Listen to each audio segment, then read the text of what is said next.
we are going to not actually be dealing with, this is the legacy gateway. We are going to be looking at the new graphic user interface. When you log in, you will default to the current legacy gateway. The easiest way to get to the new forms. So if I click on sites, it actually brings up the legacy gateway site form. As I mentioned, there are YouTube videos on how that'll walk you through using this form. But today we're going to look at the new graphic user interface forms. And the easiest way to get there is you can see there's a link right at the top here that says try the new interface now. So I'm going to click on that and we're going to go to the sandbox. I do want to mention that Sacramento YOLO district has graciously volunteered to let us use their data for today's training and demonstration. So shout out to Sac YOLO. Thank you so much for your help. And this is the new site form. Now, why did we create the new graphic user interface or V5 GUI? Well, it's more responsive on phones and other devices. It has some new features, hopefully a more pleasant styling. It's a little bit easier to use and it leverages our new RESTful API. So just a little history about why we're making this new graphic user interface. The plan is to eventually port all functionality that is currently on the legacy system into the new look and feel of our graphic user interface. That will take a while, so you will be able to use the legacy gateway forms for quite a long time. So we're going to talk about sites. Right now, this is the form to create new sites. As I mentioned, they're bookmarks. They'll help you quickly record collection events and pools without having to locate them on the map or type in coordinates every single time. It's usually one of the first steps when setting up surveillance for an agency. We're going to just walk through the form. If you do want to go back to the legacy site, we have a link right up here to go back to that. We're going to start right at the top here, something called date range. So we'll talk about this a little bit more when I get into what's called site revisions. We'll explain that further in just a little while. But essentially, these are the dates that that site was first put into use and then decommissioned for trapping. So if you know when you first started using this location to trap arthropods, you can put it in here. If you don't, it says right here that this is the date that this site / revision was first put into service. Leaving it blank will effectively make the site active throughout history. So if you don't put anything in here, it's not invalid. The system will simply interpret that as this site has always been available for use. So if you put in historical data, from 10 years ago, it will be valid. Okay. If you do put in a date here and then try and associate a collection prior to that date, let's say you started, you started this site on January 1st, 2019, and then you tried to associate a collection in 2018 that you collected in 2018 with the site, the new graphic user interface would give you an error. This is the deactive date, and this means when you quit using the site. Again, if it's currently in use, you would leave it blank. So I'm actually going to leave both these blank right now. And so this record is going to say that the site was available throughout history and is currently in use. The site code is a unique, usually 6-digit number that identifies your site / revision in the system. It needs to be unique to your agency within the time interval up here. I'll explain a little bit more about that when we get to revisions, if it's confusing at all. So we can type a number in here. Another useful tool is this right up here. We have some meta information. The use site codes are all the site codes that your agency has already used. And then these are the site codes that have never been used by your system. One easy way to do it is just hover over the next available site code and click on it, and it will put that code right in there for you. A nice thing to note is that if you do type it in, you can simply type in the last relevant digits and it will backfill the zeros for you. Next, we have site name. I'm just going to call this one training site. You want to make it something, what did I say here? You want to make it something memorable, something that's searchable. This site name will be searchable in the site tables that we'll look at later. Now we're going to put in our location information, our latitude and longitude coordinates. If you want, you can actually type stuff in here. If you know that the site is at whoops, sorry about that.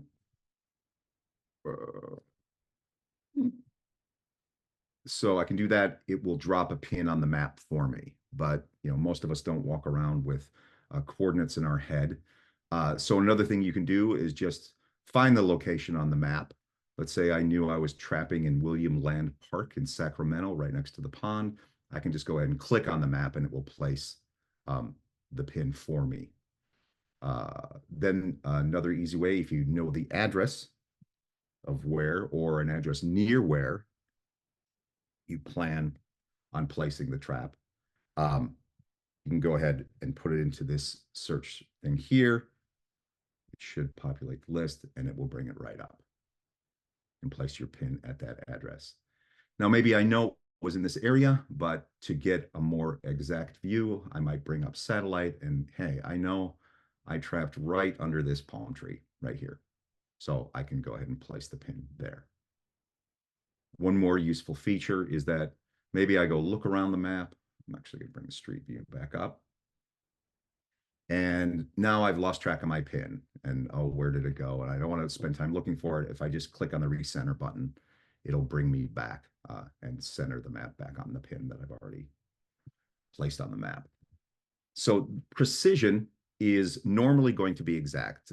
This is the precision level of this site, how exact are the coordinates associated with this site. They're usually going to be exact. But let's say maybe you're putting in some historical data and you know it was around here, but you don't know exactly where. Let's say it was in the park, but you don't know where in the park. You might choose approximate, or you might even have some historical data that you're putting in and it was somewhere in downtown Sacramento. You don't know exactly where, so you could just designate the site as a city precision. One thing to note is that this precision level can be changed on a per record basis. Lincoln will talk about this later. But you can associate a collection, let's say, with this site that we're now creating. And then if you know that particular collection was collected at those exact coordinates, you can set that particular collection record to a precision of exact, even if the site, say, was at a precision level of city. Lincoln will talk about that more a little bit later. Now we have some address information. We're going to put it in the street, in the city, in the postal code. One thing to note is that these are free-form fields. The system does not check that you're putting in things correctly. This would go into the system just fine. This is for your use. We do not double check that the address is correct for these particular fields. One easy way is to just go ahead and click on your pin, and we use some geolocation information from Mapbox to get the street information, the address information for you. So I'm just going to go ahead and put that in there. Did I spell that right? Yeah, I think it's 95816. Great. So I've got that in here. This is our region information. One thing to note is that these values change. I'm going to close that. So if I'm in the state of Arizona, the selectors are different than if I'm in the state of California, and you can also type and it will filter the list for you to make it easier. Surroundings. So this is the environmental surroundings of the site. This is not required. You don't have to put it in. If you want to, if you find it useful, go ahead and use it. One thing to note is that it is a multi-select. So let's say I know it's near a park. What else might I say about this place that would be useful? Maybe it's half residential, half undeveloped. I don't know. Also, let's say you have a surroundings designation for your particular agency that is not part of the vector serve system. Let's say you do a lot of collecting in rice fields. Okay. We don't have that in the VectorServe database as a surroundings designation, but maybe it's useful to you. You can simply type it in here, and it will give you the option to create that designation, and it will put it in there. If you save the site, that designation will now be available to all the sites within your agency. Any site could use the rice fields designation after that point. Population designates urban, suburban, or rural. You can just choose it. If you'd like, we do have a database of census data that will attempt to try and figure out the population designation based on your coordinates. If you click on this button, once you've actually chosen coordinates, and it looks like this is urban. It doesn't have it for everywhere necessarily. Most places, at least in California, it does have that information for. But if you were to place this pin, say, in the middle of the ocean, you would simply get a message saying, sorry, we weren't able to find any population information for those coordinates. Elevation of the site works the same way. You click on this little button here once you have coordinates, and we will actually make a request to the Mapbox API, and it will attempt to find out the elevation information for these coordinates. Looks like this is 10 meters. One thing to note about Mapbox is it goes in 10-meter bins. So if the elevation was 6 meters, it would actually show up as 0. So everything between 0 and 10 is considered 0. Everything between 10 and 20 is considered 10. 20 to 30 is 20. If you need more exact elevation information, you can change this to whatever you want if you know what's exactly 11 meters, let's say. None of this is required. It's there for your use if you want. Finally, you can put in a comment. I'm going to say near city dump, because it just so happens that that location is near the city dump. We're going to save this site, and we're going to get a success message, and it is going to bring us right back to the form so we can look and make sure everything was put in correctly. We can now make any edits if anything was not in there. One thing I forgot to mention, this is actually really useful. You can click on show existing sites, and it will show all the existing site designations. So you can see, oh, there's other sites here right around where I created this one. In fact, there's one like right next to where I created this one. Okay, and that may help you when trying to place your sites. Before I move on to editing, let me ask, does anybody have any questions so far for any of this? Do you see any, Lincoln? Sorry, I don't have my thing up. I do not. Okay, great. I'm going to move on then. So we're now going to talk about site management. So we've just created our site. We called it training site. I'm going to go right over here and click on manage. That is going to bring up our site manage table. Let me set this to all for now. And these are all the sites we've created in our system. If I go up here, I can kind of search for the site that I just created. I just created the training site. I believe this is the one that we just worked on, 280. Yeah. You can also, of course, sort by name or code or whatever you'd like. But let's say we made a mistake. We want to go back into our site and we need to edit it. I'm going to go ahead and click the little pencil. It'll bring me back to that form. So now I can edit this site. Maybe the address is slightly off. Maybe I want to add another note. Maybe it actually isn't near a golf course. I can do all that. I can save it. The new information will be associated with the site. I may also want to move this moniker. I'm sorry, this pin. So let's say I move it. It wasn't there. It was at the southern end of the park. If you click update now, you're going to get a warning message. The site coordinates are being edited. This will cause all associated records to be relocated to the new site coordinates regardless of any offset.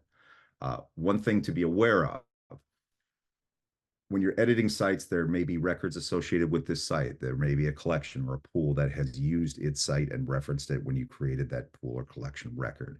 If you change the coordinates and save this site, all of those records will now be placed at the exact coordinates of this pin. You are able, this is a little buffer zone, it's about a 1/4 mile. you're able to associate collection and pool records with sites and offset the particular collection event or that particular pool by as much as a quarter mile and still associate it with this site. But if you change the coordinates of a site and then save it, all associated records will have their coordinates changed to this exact location. So just make sure if you do change the coordinates of a site, that that's what you want to do, that you want to move all records to the new coordinates. If you're just moving the site today, you may want to create a revision, which we will talk about in just a minute. Well, I'm going to update this site. I'm going to say, okay, go ahead. And we should get another success message. Yes, we do. And now the site is at the new location. All right, let me go back to the site manage table. Does anybody have any questions about updating sites or editing sites in the new form? All right. If not, I will go ahead and move on to deleting sites. You'll see that some of these site records do have little red trash cans associated with them. Clicking on that will delete the site. So this is one I actually created this morning when I was kind of running through my presentation. It'll say, do you want to? For sure. Say yes. Okay, so now the site was deleted. Good job. Most of the records don't have little trash cans. You can't delete those sites, and that's because there are already records associated with this site. The system will not allow you to delete a site that has any records associated with it. So if you do need to delete a site, you'll have to go and either edit or delete all the associated records first before you're allowed to delete the sites.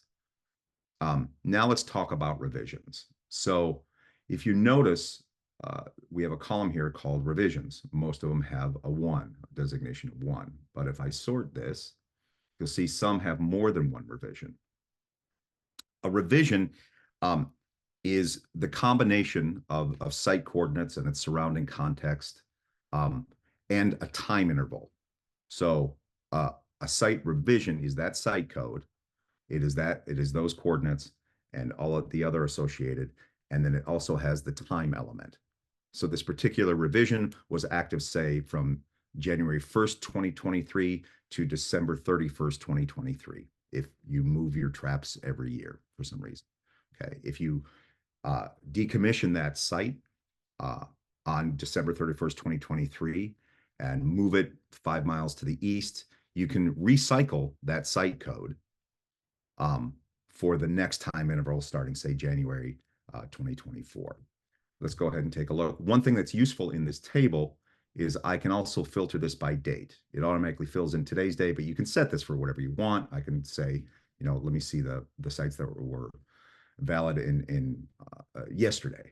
So, and then if I click on this little drop down, you're going to see sort of a timeline of the various site revisions. So this is the revision that is currently active. And it looks like there was a different revision that was active for about, I don't know, 4 months or so. Back in 2011, before that, there was another revision that was active for about a year. And then before that, there was one that was active throughout history. Okay, so if we go in there, I'm going to see if I think there's one.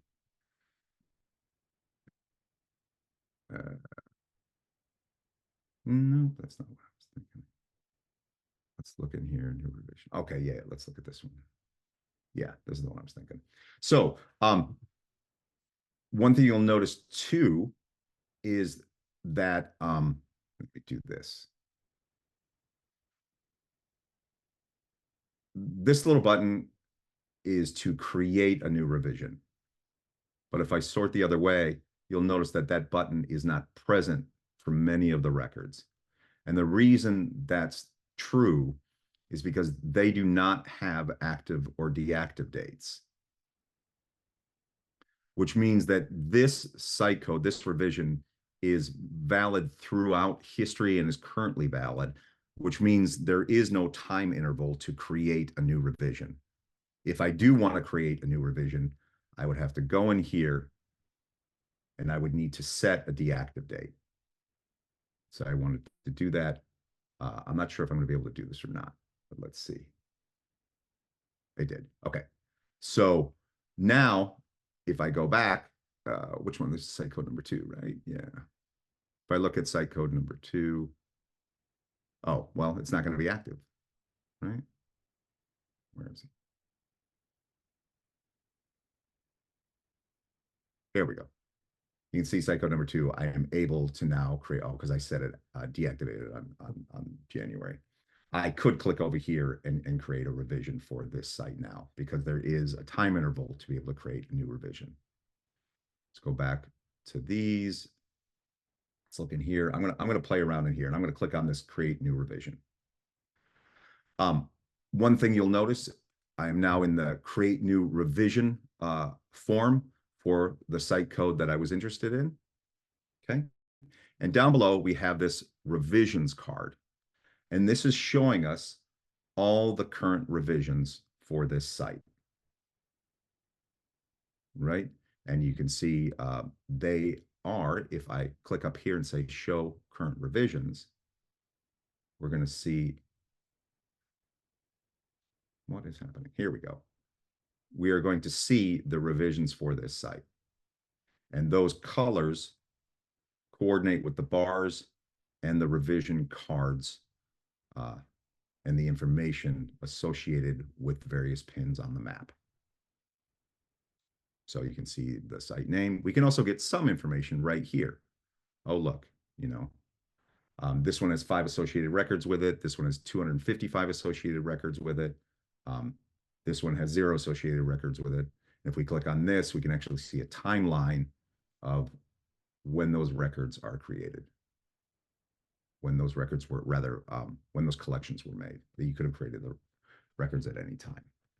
Now, let's say I decommissioned this site earlier. Well, you can see it's currently active, so I'm not going to be able to do that. So I'm going to edit that site,